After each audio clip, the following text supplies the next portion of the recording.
Halo, assalamualaikum warahmatullahi wabarakatuh. Selamat datang di channel YouTube saya. Kebetulan malam ini kita ada waktu luang nih sambil menunggu jadwal operasi yang kedua. Kita hari ini akan membahas tentang pemakaian masker. Jadi seperti kita tahu sekarang hampir seluruh dunia sekarang lagi pandemi dengan corona. Kita juga sudah sampai dulu kalau kita cuma lihat di TV masyarakat di Wuhan bagaimana mereka diisolasi, gimana penyebarannya begitu dahsyat sampai satu kota diisolasi. Sekarang kita sudah sampai ke sini, jadi kita juga harus waspada, jaga-jaga juga bagaimana caranya biar kalau bisa ya jangan sampai kena. Oke. Jadi untuk video ini saya khusus membahas tentang bagaimana caranya memakai masker yang benar. Masker apa yang bisa kita pakai untuk mencegah penularan, kemudian apakah masker ini bisa dipakai ulang, berapa lama bisa dipakai, kemudian seberapa efektif pemakaian masker ini untuk mencegah terjadinya penularan terhadap virus corona. Oke. Sebelum kita bahas, kita simak dulu iklan yang berikut ini.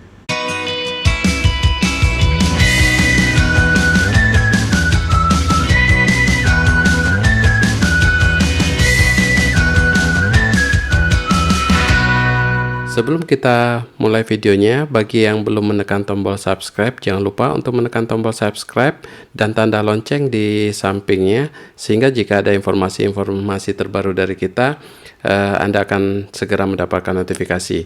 Menekan tombol subscribe ini gratis, dan dengan Anda menekan tombol subscribe, maka akan mendukung channel ini untuk tetap berkembang, sehingga kita bisa menyebarkan informasi yang lebih banyak. Oke, jangan lupa subscribe. Oke, kita mulai saja untuk membahas tentang masker. Jadi sebenarnya masker yang kita pakai, masker yang beredar di pasaran itu sangat banyak jenis-jenisnya. Dari yang paling tinggi itu yang bisa melindungi sampai di atas 95%. Kemudian masker bedah yang seperti kita pakai ini. Kemudian masker yang banyak beredar sekarang masker kain ya, yang mungkin ibu-ibu juga sering lihat orang pakai masker kain, masker debu ya kalau kita bilang masker debu. Untuk berbicara mengenai masker, kalau kita berbicara mengenai standar yang ditetapkan oleh WHO, Badan Kesehatan Dunia, itu masker yang dianjurkan untuk menangani, mencegah penularan virus corona ini adalah yang jenis N95. Jadi masker jenis N95, di mana masker ini dia mampu menyaring lebih dari 95% partikel-partikel yang ukuran kecil 0,3 mikron. Jadi virus itu sangat kecil. Jadi untuk bisa menghambat penularan ke kita atau ke petugas medis itu biasanya dianjurkan adalah yang masker N95. Problemnya masker N95 ini sangat sulit kita dapatkan di Indonesia, ini barang langka itu. Kita aja petugas medis itu hampir nggak bisa dapat itu yang masker N95. Nah, turun ke bawahnya. Jadi ke bawahnya kita pakai masker bedah seperti ini. Masker bedah ini dia terdiri atas 3 lapisan, 3 apply. Jadi itu bisa juga untuk menghambat masuknya kuman atau virus tadi ke tubuh kita, tapi memang tidak seefektif pemakaian yang N95. Tapi ya daripada nggak ada, kita tetap bisa pakai yang masker bedah seperti ini. Di bawahnya lagi adalah masker kain. Masker kain yang masker kain itu macam-macam. Ada yang masker kain yang seperti yang banyak dijahit-jahit itu, sebenarnya itu sangat tidak efektif untuk mencegah masuknya virus. Nanti kita jelaskan lebih rinci. Kemudian ada lagi masker kain linen. Kain linen itu yang masker hampir seperti ini dari kain linen yang biasa kita pakai juga untuk bedah. Itu lebih bisa nahan untuk bakteri dan virus, tapi memang tidak seefektif yang kita pakai yang masker bedah ini. Oke. Kemudian menyikapi bahwa sekarang sulit sekali kita untuk mendapatkan masker. Masker bedah ini aja harganya jauh loh. Sudah dulu 50.000 satu box, sekarang sudah sampai 500.000. Dan itu pun belum tentu ada. Jadi sulit sekali untuk mendapatkan masker bedah seperti ini. Nah, pertanyaan, boleh nggak kita pakai masker kain? Sebenarnya seperti saya jelaskan tadi, masker kain itu tidak efektif untuk mencegah masuknya virus, tetapi karena berhubung kondisi darurat dan memang sulit untuk mendapatkan masker seperti ini, ya apa boleh buat, kita tetap boleh mempergunakan masker kain tadi. Minimal masker kain itu bisa dipakai untuk mencegah penularan. Misalnya gini, saya ini kebetulan misalnya saya menderita nih, ada virus di tubuh saya. Kalau saya pakai masker kain ketika bersin, itu setidaknya meminimalisir virus yang terbuang atau terkeluar bareng dengan bersin saya atau batuk saya. Jadi kalau kita sih tetap menganjurkan tetap daripada nggak pakai sama sekali, masker kain masih boleh dipergunakan. Oke, kemudian kita bahas berapa lama sih masker ini bisa kita pakai. Untuk masker yang N95 yang tadi yang kita pakai untuk medis tadi, itu bisa dipakai sampai 8 jam, kecuali kalau ketika kita melakukan tindakan kotor, kena darah, cairan pasien dan sebagainya, diganti. Tapi kalau bersih kita bisa bertahan 8 jam. Sebenarnya itu sekali pakai, tapi karena berhubung susah nyari, sekarang dipertimbangkan untuk bisa dipakai ulang dengan cara disterilkan. Kemudian untuk masker bedah seperti ini sebenarnya efektif cuma 4 jam. Tapi karena susah nyari, kita bisa perpanjang sampai 8 jam dengan catatan tidak kotor. Jadi tidak kotor, tidak kena cairan darah dan sebagainya. Kita bisa pakai sampai 8 jam. Atau bisa di reuse. Reuse itu maksudnya gini, jadi saya pakai ini, kemudian saya sholat. Apakah ini kita buang? Sebenarnya tidak harus kita buang, selama dia masih bersih bisa kita reuse. Jadi dengan cara nanti kita lampirkan ya video bagaimana cara mereuse. Jadi video ini kebetulan dibuat oleh teman sejawat saya, Dr. Aslinar, spesialis anak yang lagi ngehits di Aceh. Kebetulan ada video bagaimana cara kita memelihara maskernya kalau kita mau mereuse. Oke.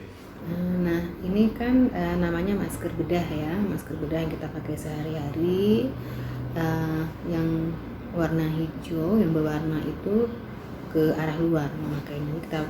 Kita pakainya, kita pegang dari talinya. Nah, kalau seandainya dengan kondisi yang maskernya sangat terbatas, apakah boleh dipakai?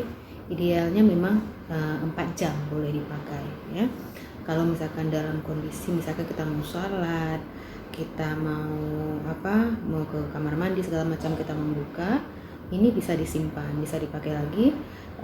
Maksimal itu bisa 8 jam dengan kondisi krisis masker seperti ini. Dan ini tapi kalau tidak kotor ya, misalkan sudah kotor, kena air atau cipatan darah segala macam, itu memang harus dibuang. Nah, kalau ini mau dipakai lagi, ini dilipat seperti ini. Jadi yang arah warna tadi itu agak ke dalam, diarahkan ke dalam. Kemudian bisa disimpan di dalam plastik ya, ataupun dalam kantong boleh. Seperti ini, kantong masukkan, dan sesuaikan aja, dan kemudian nanti dipakai lagi pada saat kita mau perlukan lagi. Dan yang terakhir mengenai masker kain. Karena sekarang sulit sekali mencari masker bedah seperti ini, masker kain masih boleh dipergunakan. Minimal masker kain itu bisa mencegah penularan dari si pasien. Yang perlu kita tahu gini, tidak semua penderita yang positif virus corona itu ada klinisnya. Artinya dia kadang-kadang sehat-sehat saja, jadi nggak ada klinis apapun. Tetapi ketika dicek di swab itu ternyata virus coronanya positif. Seperti di Korea Selatan itu semua orang dicek, di screening. Kalau kita di sini kebetulan tidak seperti itu. Jadi yang ada gejala baru dicek. Jadi kita nggak tahu apakah orang yang lewat itu dia penderita atau tidak, karena tidak semua orang yang ada corona itu sakit. Jadi bisa aja dia tanpa klinis, itu yang kita sebut dengan carrier, orang pembawa. Jadi orang-orang yang membawa virus tapi dia tidak sakit. Nah, minimal kalau dengan memakai masker kain seperti itu, ketika dia jalan-jalan di luar, itu ketika dia batuk setidaknya menghambat penyebaran virus lebih parah. Jadi kalau dulu mungkin ibu-ibu dengar kalau Menkes mengatakan masker ini cuma wajib untuk petugas kesehatan sama yang orang sakit saja. Kalau mungkin sekarang karena kita sudah pandemi, sudah seluruhnya kena, walaupun dalam kondisi sehat tidak ada keluhan, masker tetap dipakai. Kalau ada yang bedah seperti ini boleh, tapi kalau enggak pakai masker kain enggak apa-apa. Oke Ibu, semoga ada manfaat. Yang paling penting sebenarnya bukan masker sih sebenarnya kalau saya bilang. Jadi kita tahu bahwa ini virus ini menular lewat bersin, lewat cairan tubuh. Ketika dia bersin keluar, yang paling penting adalah physical distancing. Jadi jarak, kita harus jaga jarak dengan orang lain minimal 1,5 meter minimal. Ada yang mengatakan 2 meter. Jadi minimal kalau misalnya ketika bersin itu cairan bersinnya itu nggak sampai ke kita. Yang kedua adalah kebersihan. Jadi usahakan setiap pergi kemana-mana sebelum makan dan sebagainya cuci tangan dulu. Nggak mesti pakai hand sanitizer, pakai sabun saja cukup. Yang penting dicuci bersih, kemudian hindari memegang area wajah, hidung, mata, mukosa.